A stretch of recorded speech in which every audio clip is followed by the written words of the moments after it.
Now to our new series for wedding season. We're breaking down the tough questions you need to ask before you say I do, so you don't end up saying I don't later on. First, we're talking money. Our Becky Worley brings us one couple that's ready to tie the knot, but are they ready to combine their finances? Anya and Jean have been dating for 6 years, got engaged on her birthday, and the wedding's set for next summer.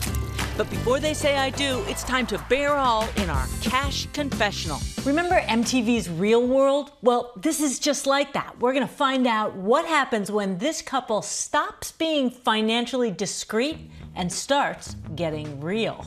First confession, spender or saver? I'm more like a saver. I think other people would probably say I'm more spender and less saver. Uh-oh, she's a shopper. Next, family history.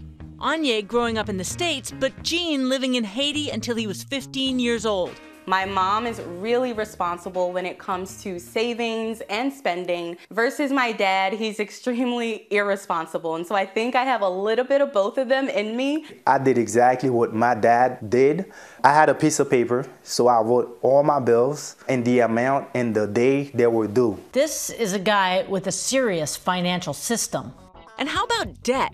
We both have student loans and we both have credit cards that are not paid off fully. And while they figure out a payoff schedule, they both have a big question. What do you suggest couples who are interested in getting a joint bank account, what do you suggest they use that specific account for? Let's say if me and Ani have a joint account, how will that affect me as a person? So they've been together for 6 years, but they don't yet have a joint checking account. That's probably something they want to get after pretty soon. So as these confessionals bring their financial differences to light, let's hope our expert advice can unite them in love and money. For Good Morning America, Becky Worley, ABC News, Oakland, California. All right, thank you to Becky for that. And we're going to bring in personal finance expert, #1 New York Times bestselling author Rachel Cruz. Rachel, thank you so much for joining us.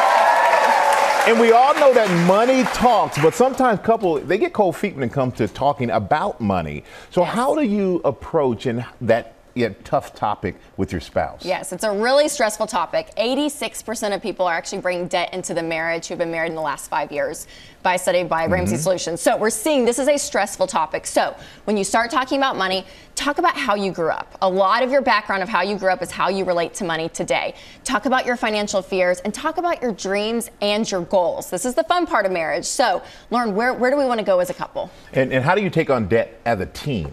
It's totally different. When you're marrying somebody, now it becomes a team. How do you handle that? That's right. So after you get married, do a budget together, #1. Sit down and say, okay, this is where every dollar is going. Because when you agree on your money, you're agreeing on more than just money. You agree on your goals, on your dreams, on your fears. So the budget is that tool.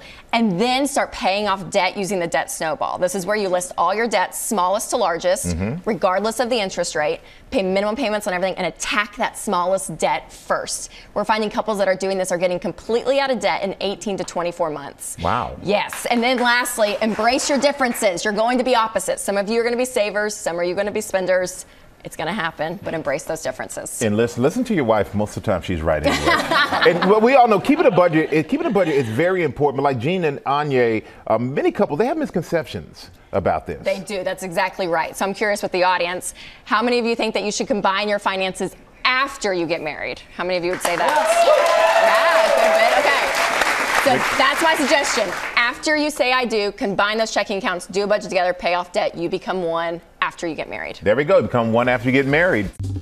Well, hey there, GMA fans. Robin Roberts here. Thanks for checking out our YouTube channel. Lots of great stuff here. So go on, click the subscribe button right over here to get more of awesome videos and content from GMA every day, anytime. We thank you for watching, and we'll see you in the morning on GMA.